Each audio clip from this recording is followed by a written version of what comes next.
Good morning મિત્રો, welcome to Aaradhya classes. મારું નામ છે વિપુલ દવે અને આપણે ધોરણ 10નું સમાજ વિદ્યા ભણતા હતા.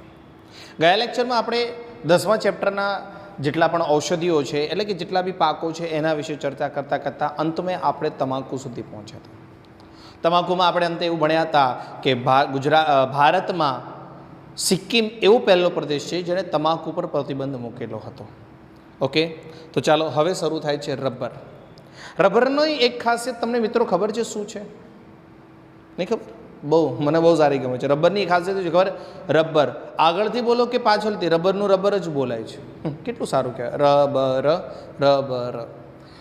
તો લેટેક્સ સ્કૂલના ઝાડના રસમાંથી કે જેના રસ દૂધને ક્ષીર રસમાંથી રબર બને છે. રબરના ઝાડના બગીચાઓ હોય છે. આ બગીચાઓમાં સેજ ઝાડને સેજ કંઈક ધારદાર મારવામાં આવે એટલે અંદરથી પ્રવાહ નીકળે. ત્યાં પાત્રો મૂકવામાં આવે, પાત્રની અંદરથી પ્રવાહી ભેગું થાય. પછી એમાં એસિટિક એસિડ મેળવી ધીમા તાપે એમને ગરમ કરવામાં આવે છે અને આ રીતે જ્યારે એ ઠંડુ બને છે એટલે રબર બને છે. આપણને બધાને ખબર છે રબરનો ઉપયોગ ક્યાં થાય છે? ટાયર ટ્યુબમાં પણ થાય છે, ઇત્યાદિ બધી જગ્યાએ ઉપયોગ થાય છે. તે ગરમ અને ભેજવાળી આબોહવામાં થાય છે. જે પ્રદેશોમાં વધુ વરસાદ જોવા મળે છે ત્યાં પણ રબરની ઉત્પાદકતા વધારે જોવા મળે છે. ચલો, આ સિવાય વિશ્વભરમાં રબરના ઉત્પાદનમાં મલેશિયાનું પહેલો નંબર છે. મલેશિયા પહેલા નંબર છે. ભારતમાં રબરનું ઉત્પાદન કેરળ, તમિલનાડુ, કર્ણાટક, અસમ અને ત્રિપુરા નામના પ્રદેશોમાં વધારે થાય છે. મિત્ર, આ હતું રબર. હવે આવે છે ઔષધિઓ અને મસાલા. અહીંયા ઔષધિઓ અને મસાલામાં એટલું સારું છે કે નામ આપ્યા છે, નહીંતર ફરી પાછું 4-5 પેજ એના જાત. આ ઔષધિ કઈ જગ્યાએ થાય છે, એની શું લાયકાત છે, કઈ જમીનમાં થાય, તો લગભગ તમે બધા એવું સમજત કે સાહેબ અમે કરિયાણાની દુકાન વિશે જ ભણવા આવ્યા છે. આમાં કેટલીક ઔષધિઓ એવું છે કે જેને નામ પહેલી વાર સાંભળ્યા છે અને કેટલાકને જોયા છે પણ નામ નહીં ખબર હોય. એટલે કોઈ બહુ મોટી કરિયાણાની દુકાન હોય તો ત્યાં જઈને જોવાનું, આમાંની લગભગ ઘણા ભાગની વસ્તુ મળી જશે.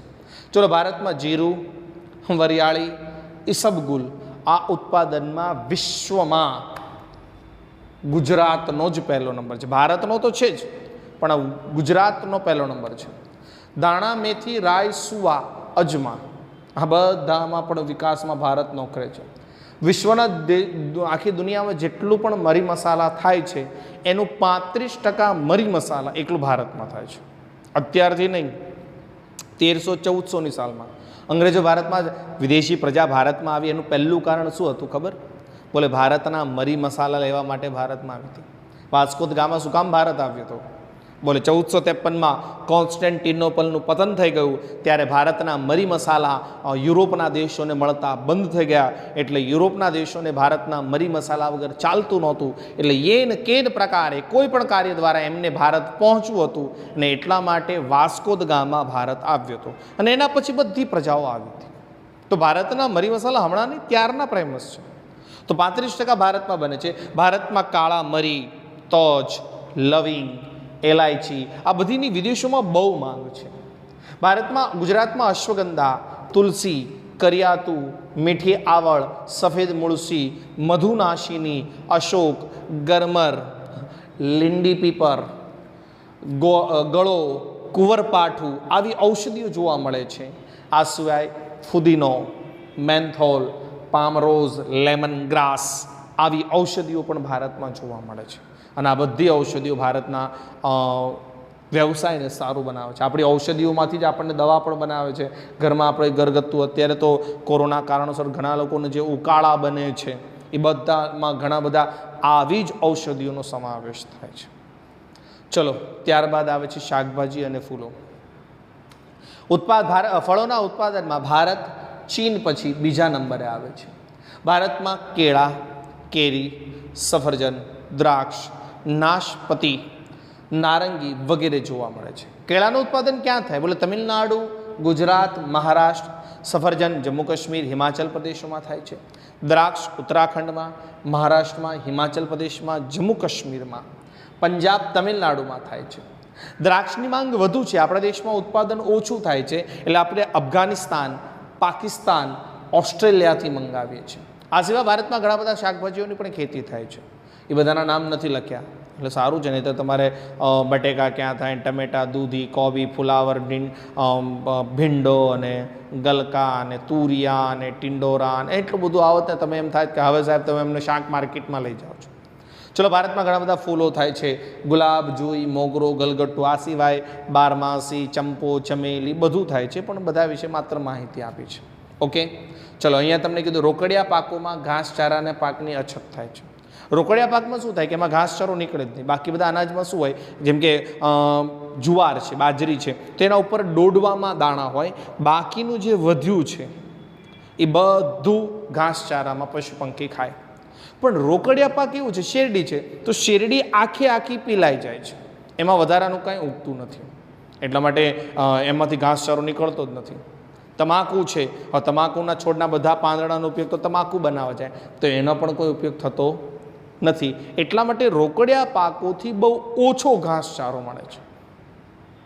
ચલો, આ સિવાય ઘાસચારાના પાકો માટે ગુજરાત ધરફ 1, અંજન, માર્વેલ આવી બધી નાના બિયારણો બનાવ્યા છે કે આ બિયારણો તમે વાવો તો થોડું વધારે ઘાસ ઉગે ખાલી જમીનમાં. તમારા જમીનમાં અમુક હિસ્સો ખાલી રાખો, એની પર આવું બધું બિયારણ વાવો એટલે માત્ર શું ઉગે, ઘાસ જ ઉગે, અને જેના કારણે તમે એ ઘાસની જરૂરિયાતો છે એ પૂરી કરી શકો. મિત્રો, આ બધું પાક વિશે ભણ્યા. હવે આ પાક કઈ રીતે થાય છે, કયા પ્રદેશોમાં થાય છે, અને શું તાપમાન જોઈએ, શું વરસાદ જોઈએ, કયા પ્રદેશોની અનુકૂળતાને કારણે થાય છે. હવે આ પાઠનો સૌથી મહત્વનો સવાલ કૃષિ ટેકનિકલ સુધારા અને સંસ્થાનગત સુધારા, 2 સવાલ પણ આપણે અલગ અલગ ભણીશું. પહેલાં ટેકનિકલ સુધારા ભણીશું અને પછી સંસ્થાનગત સુધારા ભણીશું. ચલો, તો પહેલાંના જમાનામાં ટેકનિકલ સુધારા. હવે ડાયરેક્ટ સીધું આપણે ટેકનિકલ સુધારા તરફ જઈએ. તો ટેકનિકલ સુધારા એટલે શું? બોલે જૂની ટેકનોલોજીના સ્થાને નવી ટેકનોલોજી આવી ગઈ અને ટેકનિકલ સુધારા કહેવાય. બસ, પહેલાંના જમાનામાં લોકો કૂવામાંથી પાણી કાઢવા માટે દોરડું નાખતા હતા. અત્યારે બોલે સબમર્સિબલ પંપ, સ્વિચ પાડો, સીધું પાણી બહાર. આને ટેકનિકલ સુધારા કહેવાય. તો જોઈ લો, ભારતમાં સિંચાઈમાં બિયારણ, ખાતર અને ખેત સાધનોમાં આવેલા પરિવર્તનો. સિંચાઈ માટે પહેલાં કોનો ઉપયોગ થતો? કોસ, રહેણનો ઉપયોગ કરતા, મતલબ કે દોરડા નાખીને પાણી નાખતા. એક બળદ હોય, 2 બળદ હોય, એની પાછળ એક મોટું દોરડું હોય અને એના કારણે ઘણા બધા પાત્રો કે ચામડાનો પાણી અંદર નાખે, પછી બળદને દોડા ચલાવે એટલે કૂવામાંથી પાણી બહાર આવે, ફરી પાછા એમને ઊંધા લઈ જવાના. આવા ઘણા બધા ઉપયોગથી પાણી નીકળતું. અત્યારે સબમર્સિબલ પંપ, મોનોબ્લોક પંપ, ટપક સિંચાઈ, ફુવારા પદ્ધતિ આવી બધી આવી ગઈ. પહેલાં પાણી નદીઓને ખેતરોમાં કેમ આપતા? બોલે કૂવામાંથી પાણી કાઢી અને ખેતરોમાં નાખેલું, કિનારો બનાવ્યો, ધોરિયા પિયત પદ્ધતિ. અત્યારે ટપક સિંચાઈ પદ્ધતિ. આપણે જે છોડને જેટલું પાણી પીવડાવો એટલું જ પીવડાવી શકાય, આજુબાજુની જમીનને પણ પાણી ન મળે. આ બધી પદ્ધતિમાં આવ્યું. ચલો, પહેલાંના જમાનામાં રાસાયણિક ખાતરો ઓછા હતા. અત્યારે ડીએપી, ડાય એમોનિયા ફોસ્ફેટ, અને એનપીકે, નાઇટ્રોજન ફોસ્ફરસ, પોટાશ, આ બધા ખાતરોનો, રાસાયણિક ખાતરોનો આપણે ઉપયોગ કરીએ છીએ. ચલો, આ સિવાય જૈવિક ખાતરો, બાયો ફર્ટિલાઇઝરનો ઉપયોગ કરીએ છીએ. જૈવિક ખાતરો, બાયોટેક, આ બધા બિયારણોનો ઉપયોગ કરવા લાગ્યા. પહેલાંના જમાનામાં શું હતું? છાણિયું ખાતર હતું, છાશ નાખવાની, લીમડાનો રસ નાખવાનો. જ્યારે અત્યારે આ બધા ટેકનોલોજી આવી ગઈ. અચ્છા, દવાઓ નાખો, જંતુનાશક દવાઓ પણ આવી ગઈ, જેના કારણે શું થાય? પાકમાં ઈયળો ન પડે, જીવડા ન પડે, આવું બધું થવા લાગ્યું. ચલો, આ સિવાય સરકારે ખેડૂતોના પાકના સંરક્ષણ માટે, પાકની માહિતી માટે ટીવી, વર્તમાનપત્રો, રેડિયો, ડીડી કિસાન નામની ચેનલ, આ સિવાય સરકારે મોબાઈલ એપની જાહેરાત કરી છે. એક નંબર પણ આપ્યો છે કે 1800-180-15-51. આ નંબર પર ખેડૂત ફોન કરી પોતાની જ માતૃભાષામાં કૃષિ વિશે માહિતી પણ મેળવી શકે છે. આ બધી સરકાર આપી છે. અરે બીજું કાંઈ નહીં, ઘરમાં અત્યારે સ્માર્ટફોનની સુવિધા થઈ ગઈ છે. ખેડૂત ખાલી એપ્લિકેશન ડાઉનલોડ કરે એટલે મળી રહે કે આ ચોમાસા, આવા સિઝનમાં આટલી જમીનમાં આવું પાકમાં આ રીતે ખેતી કરાય, આ રીતે બિયારણ નખાય, તો એનું ઉત્પાદન કઈ રીતે વધે. સારી ટેકનોલોજીઓ બની શકે છે. આ બધી માર્ગદર્શન સરકાર આપે છે. ચલો, આ સિવાય સરકારે ગ્રામ્ય વિસ્તારમાં દરેકને નવી ટેકનિકોનો પ્રચાર માટે ગ્રામ સેવકો બનાવ્યા છે. દરેક જિલ્લામાંથી મોટા મોટા વ્યક્તિઓ છે એને તાલુકાના વ્યક્તિઓને શીખવાડે અને એ તાલુકાઓ પોતાના તાલુકામાં આવેલા ગામડાઓને શીખવાડે અને એ ગામડાના વ્યક્તિઓ પોતાના ગામડાના લોકોને શીખવાડે. આ રીતે ગ્રામ સેવકો બનાવ્યા જે શિક્ષણ પ્રશિક્ષણ લઈ અને પ્રચાર પ્રસાર કરે. ચલો, દરેક જિલ્લામાં એક ખેડૂત તાલીમ કેન્દ્ર, કદાચ એ વ્યક્તિને ડાયરેક્ટ જિલ્લા કેન્દ્રમાં જઈને પણ શીખી શકે છે. આ સિવાય સરકારે કૃષિ મેળાનું પણ આયોજન કર્યું છે કે જેની અંદર કૃષિ અલગ અલગ જિલ્લાના, અલગ અલગ ગામડાના, અલગ અલગ દેશોના લોકો કૃષિ મેળામાં આવે અને પોતાની વસ્તુ કઈ રીતે બનાવી છે, કઈ રીતે વધારે ઉત્પાદન કર્યું છે એની લોકોને માહિતી પણ આવે. ચલો, આ સિવાય સરકારે દરેક રાજ્યમાં કૃષિ યુનિવર્સિટી બનાવી છે.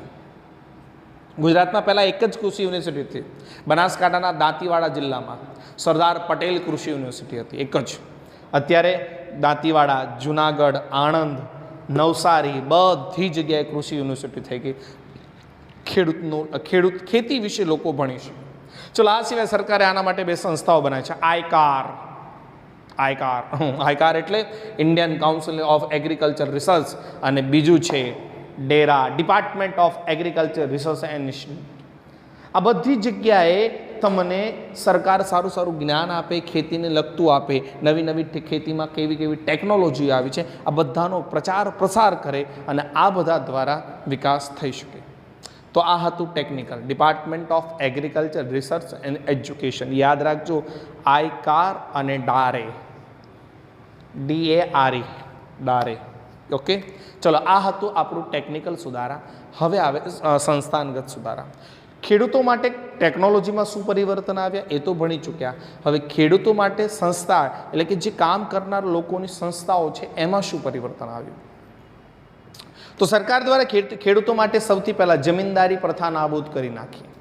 પહેલાં એવો નિયમ હતો કે કોઈ પણ માણસ જમીન ખરીદી શકે.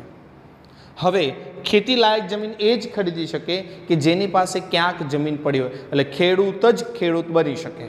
તમારી પાસે અબજો રૂપિયા હોય, અત્યારે તમે અત્યારે વર્તમાન જ્યારે આપણે ફોનોમાં વાત કરી રહ્યા છીએ, આ વિડીયો માધ્યમ થઈ રહ્યા છે, ત્યારે સરકારે એવો નિયમ કર્યો છે કે જો તમારે કોઈ શૈક્ષણિક કામ કરવું હોય, તમારે હોસ્પિટલ ખોલવી હોય, તો તમને જમીન ખરીદવા માટે કોઈ નિયમ લાગુ પડતો નથી. પણ ખેતી માટે તમારા પિતાજીના નામની અથવા તમારા નામની ક્યાંક જમીન છે તો જ તમે ક્યાંક બીજે જમીન ખરીદી શકો છો. એટલે સરકારે જમીનદારી પ્રથા નાબૂદ કરી નાખી. ખેડે તેની જમીન, સરકારે નિયમ રાખ્યો કે જ્યારે જે વ્યક્તિ જમીન ખેડે છે, ઘણા વર્ષો સુધી જમીન ખેડ કરે છે, તો એ જમીનનો માલિક એ છે. આવું સરકારનો નિયમ છે. આવી બધી પ્રથાના કારણે ખેડૂતોને ફાયદો થયો. ચલો, જમીનની ટોચ મર્યાદા નાબૂદ કરવામાં આવી. સરકાર દ્વારા એવો પ્રયાસ કરવામાં આવ્યો કે એક જમીનનો માલિકનો ખેડૂત હોય અથવા ઘણી બધી, એ બધા માટે સમાન નિયમો લાગુ પડે, આવી સરકારની નર્મદા યોજના છે. કિસાન ક્રેડિટ કાર્ડ. કિસાન ક્રેડિટ કાર્ડમાં સરકાર શું કરે? કિસાનોને કાર્ડ આપે, જેમ આપણે બધાને કેમ બેંકોવાળા ક્રેડિટ કાર્ડ આપે, એમ સરકાર કિસાનને આપે કે કિસાન પણ ખેતી પહેલાં એને પૈસાની જરૂર છે, તો સરકાર એ કિસાન ક્રેડિટ કાર્ડમાંથી પૈસા મળી જાય. પછી જ્યારે એને ખેતી થઈ જાય એટલે એ પૈસા એ જમા કરાવી દે, જેના કારણે એને બીજા કોઈની પાસે જવું ન પડે. ચલો, આ સિવાય સરકારે બિયારણ, જંતુનાશક દવાઓ આ બધામાં સરકાર છૂટછાટ આપી. જો સરકારની છૂટછાટ, જો જમીનમાં તમને સવલતો કરી આપી, પછી તમને બિયારણ આપ્યા, જંતુનાશક દવાઓ આપી. ચલો, પછી આવે છે પ્રધાનમંત્રી પાક વીમા યોજના. ચલો, આ બધું તમે કર્યું એટલે તમારા ખેતરમાં પાક ઉગ્યો તો એ પાકનો પણ સરકાર વીમા કરી આપે છે. પ્રધાનમંત્રી પાક યોજના, જે મુજબ પાક બની ગયા પછી, થોડો ઉગ્યા પછી કોઈ કારણોસરથી અતિવૃષ્ટિ થાય, અનાવૃષ્ટિ થાય, ભૂકંપ, કોઈ પણ કુદરતી કે માનવ સર્જિત કાંઈ થાય તો સરકાર તમારા પાકનું વળતર આપે. ચલો, દુષ્કાળ પડ્યો, વધુ વરસાદ પડ્યો, પાક નિષ્ફળ જાય તો સરકાર તમને રાહત આપશે. પાક બરાબર ઉગી ગયો છે તો માર્કેટ યાર્ડ સુધી પહોંચાડવા માટે પણ સરકાર તમને મદદ કરે છે. આનો મતલબ શું થયો? જમીન સારી આપી, ચલો, પાણીની સુવિધા આપશે, બિયારણ પણ આપશે, જંતુનાશક દવા પણ આવશે, પાક ઉગાડવામાં મદદ કરશે, ઉગી ગયા પછી જો બળી જાય તો એની માટે મદદ, ઉગી ગયા પછી માર્કેટ યાર્ડ સુધી પહોંચાડવાની સુવિધા પણ કરી. અને એ માર્કેટમાં ગયા પછી જો તમને પોષણક્ષમ ભાવ ન મળતો હોય તો ટેકાના ભાવે સરકાર જ ખરીદી લેશે. સરકારને આ બધી વસ્તુ અનાજની જરૂર, એટલે સરકાર જ તમારી પાસે ભાવ નક્કી કરશે અને એ ભાવે જ લોકોએ ખરીદવું, સરકારે ખરીદવું, આટલી સુવિધાઓ કરી આપશે. કદાચ તમને એવું લાગે કે અત્યારે ઉત્પાદન અતિશય વધારે થઈ ગયું છે, તો સરકાર તમને ગોદામોની સુવિધા આપશે, શીતાગૃહ એટલે કોલ્ડ સ્ટોરેજની પણ સુવિધા આપે છે, જેના કારણે તમને લાગે કે એ સમય ચોક્કસ સમયે તમે બજારમાં તમારી પ્રોડક્ટ વેચી શકો છો. ચલો, આ સિવાય સરકારે અમુક સંસ્થાઓ નક્કી કરી છે કે જ્યાં તમને વ્યવસ્થિત ભાવ મળી શકે. એની માટે પહેલું છે national agriculture cooperative marketing foundation, પછી છે ગુજરાત કોઓપરેટિંગ ઓઇલિસ ગ્રોથ ફેડરેશન, અને બીજું છે નેશનલ ડેરી ડેવલપમેન્ટ પ્રોગ્રામ. આ બધા બોર્ડ, આ બધા દ્વારા કૃષિઓનું ધ્યાન રાખવામાં આવે છે. મિત્રો, આ હતું ટેકનિકલ અને સંસ્થાગત સુધારા. હવે આવે છે આપણો નવો સવાલ, હરિયાળી ક્રાંતિ. 1960 પહેલાં આપણા દેશમાં હરિયાળી ક્રાંતિ હતી જ નહીં. આપણા દેશમાં દુષ્કાળો પડતા હતા. 1960માં ધીમે ધીમે એવો સમય આવ્યો કે આપણા દેશમાં અનાજનું ઉત્પાદન વધ્યું.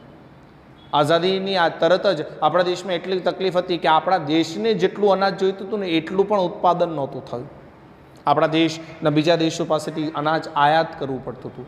પણ ધીમે ધીમે ખેડૂતોમાં બિયારણોની સુધારણા થઈ, ખેડૂતો પરિશ્રમ કર્યો, રાસાયણિક ખાતરો આવ્યા, સિંચાઈની સગવડો વધી, ઓજારો વધ્યા, યંત્રો વધ્યા, ખેડૂતોની મહેનત થઈ અને ઉત્પાદનમાં અઢળક વધારો થયો, જેને ગ્રીન રેવોલ્યુશન એટલે કે હરિયાળી ક્રાંતિ કહેવામાં આવે છે.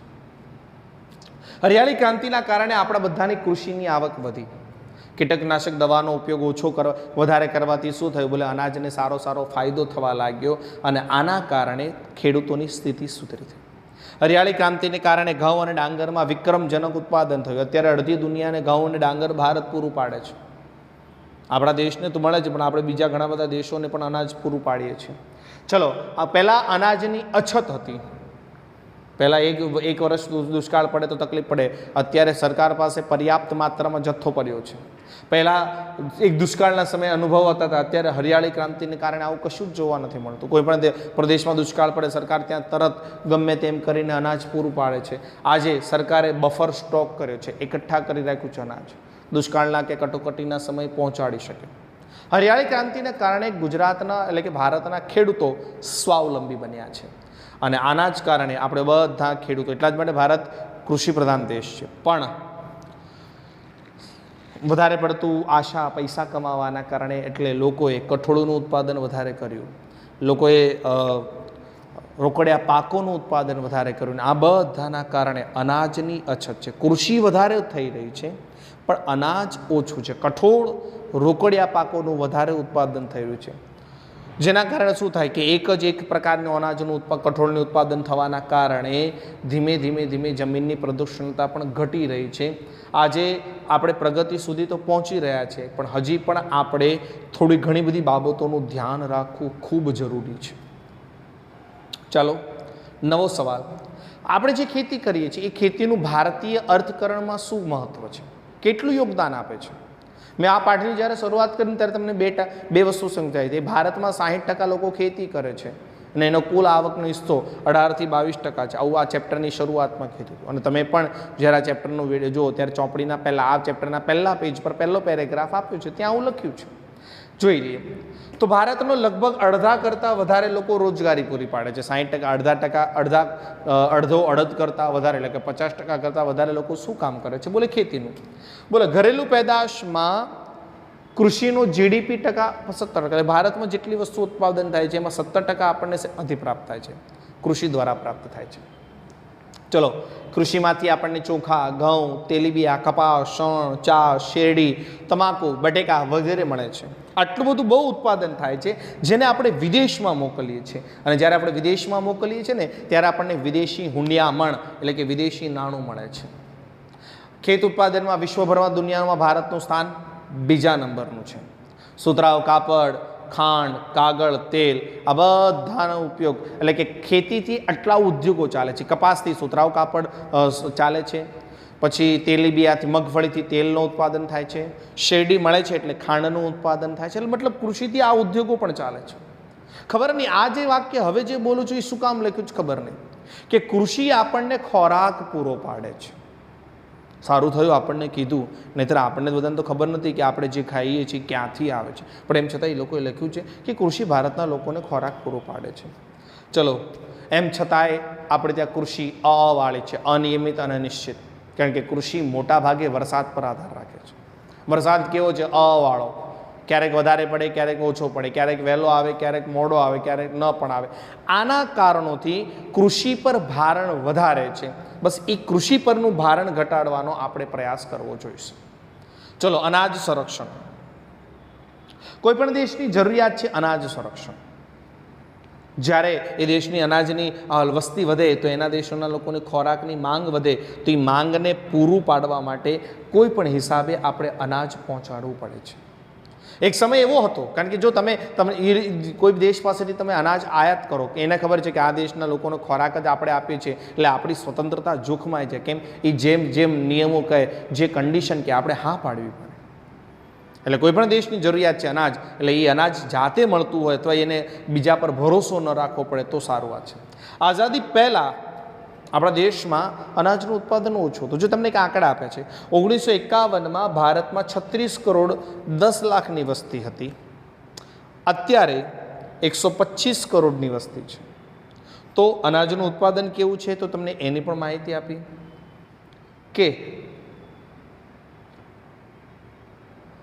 આપણા દેશમાં 1950માં 51 કરોડ ટન અનાજનું ઉત્પાદન થતું હતું અને 2013-14માં 265.4 કરોડ ટનનું અનાજ. તમે કહો સાહેબ 51 ટનથી 265, વાત સાચી, અનાજનું ઉત્પાદન વધ્યું, સામે વસ્તી પણ વધી છે ને. 51 કરોડથી સીધા 35 કરોડથી સીધા 135 કરોડ, 100 કરોડ વધી ગયા છે.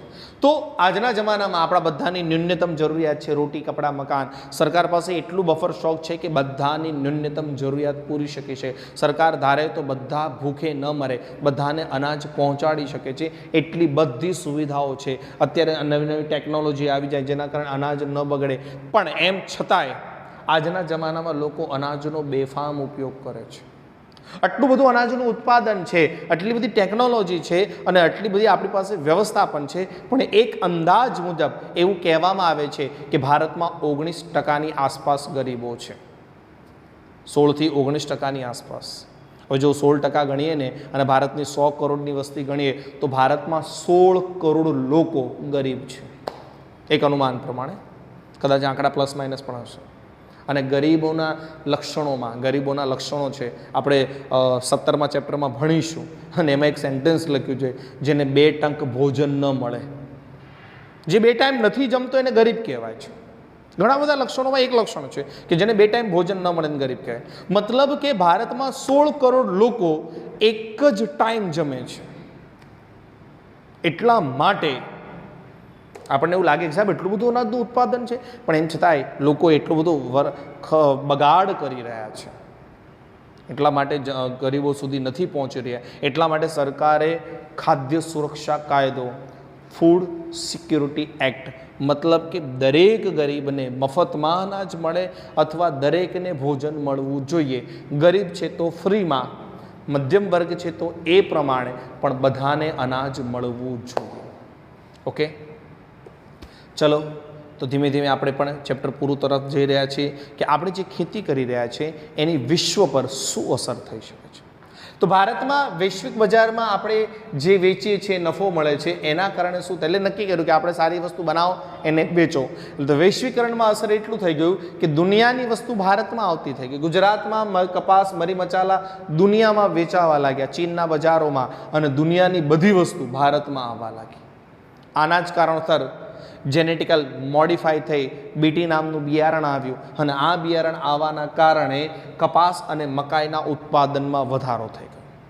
ચલો, આયાત સરળ થઈ ગઈ. પહેલાંના જમાનામાં માત્ર અમુક જ પ્રકાર હતા, એટલે અત્યારે તો ઓહો, તમે કોઈ પણ ફળ, શિમલા મિર્ચ આપણા બધાના મગજમાં એવું જ હતું કે ગ્રીન કલરનું જ આવે. અત્યારે બજારમાં જાઓ તો લાલ, પીળા, અને આપણને એવું થાય સાહેબ પ્લાસ્ટિક છે કે સાચું છે. પહેલાં ગુલાબ માત્ર ગુલાબી કલરનું જ આવતું હતું. લો, એનું નામ જ ગુલાબી કલરનું. અત્યારે તો કાળું, રોઝ, યલો, વ્હાઇટ, એટલા પ્રકારનું આવેલા. આપણને એમ તો સાહેબ કલરમાંથી બોળીને આવ્યા છે કે શું? તો આ બધું વિશ્વના. મેં એક જગ્યાએ પીળું તરબૂચ જોયું હતું. લો, પીળું તરબૂચ અંદરથી નીકળે છે એમ, બહારની સપાટી પીળી. બસ અત્યારે આ સુવિધાઓ થઈ ગઈ છે. અત્યારે આ વિશ્વના દેશોમાં વેચાતું બધું ભારતમાં આવવા લાગ્યું. બસ આ વૈશ્વિકીકરણની અસર થઈ. આના કારણે શું થાય, બોલે આપણે સ્પર્ધાઓ થવા લાગી, દુનિયાના દેશો આપણા દેશમાં વેચવા આવવા લાગ્યા, એટલે આપણી ફરજ બની કે આપણે પણ વિદેશમાં જઈ અને એમની બરાબરી કરીને વસ્તુ વેચી શકીએ. એટલા માટે દરેક જણ પોતપોતાની પ્રોડક્ટનું પેટન્ટ રજિસ્ટ્રેશન કરાવવા લાગ્યા. ડિઝાઇન કે જે બી ઉત્પાદન કર્યું છે એનું રજિસ્ટ્રેશન કરાવવા લાગ્યા. રજિસ્ટ્રેશન કરાવવાના કારણે શું થયું કે બોલે આપણે એની સાથે ટક્કર લેવી પડે અને આપણે પણ આપણા ઉત્પાદનને સારું બનાવવું પડશે. એટલે એટલા માટે કીધું છે કે જો આપણે સારી રીતે ઉત્પાદન નહીં કરીએ તો આપણી વસ્તુ નહીં ચાલે. મિત્રો, આ બધાથી એટલું ખબર પડે છે કે આપણા દેશમાં કૃષિ માટે હજી ઘણું બધું કરવાનું બાકી છે. આપણી પાસે પરિશ્રમ છે, આપણી પાસે પાણી ઇત્યાદિ સુવિધા છે, આપણી પાસે ખેડૂતો છે, ખેતર છે, બધું છે. બસ જરૂર છે એક વિશ્વાસની. જો આ વિશ્વાસ આપણે અંદર આવી જશે તો આપણે હજી પણ સારા સારા સિદ્ધાંતો હાસિલ કરી શકશું અને દુનિયામાં ભારતની કૃષિને મહાન બનાવીશું. ભારતની વસ્તી વધે છે, માંગ વધી રહી છે અનાજની, આપણી માંગને પહોંચી વળીશું અને આપણે આપણા ખેતીને ખૂબ ઊંચાઈ સુધી લઈ જશું. આવું આ ચેપ્ટરમાં આપણને કહેવામાં આવ્યું છે. તો મિત્રો, આ ચેપ્ટર અહીં પૂરું થાય છે. આરાધ્ય ક્લાસીસનો સતત એક જ પ્રયાસ હોય છે કે તમને સારું વ્યવસ્થિત શિક્ષણ મળે, જ્ઞાન મળે. હંમેશા તમારું સ્વાસ્થ્યનું ધ્યાન રાખજો, માસ્ક સેનેટાઈઝ પહેલા રાખજો અને ફરી પાછા મળીશું એક નવા જ ચેપ્ટરની સાથે. ત્યાં સુધી જય શ્રી કૃષ્ણ.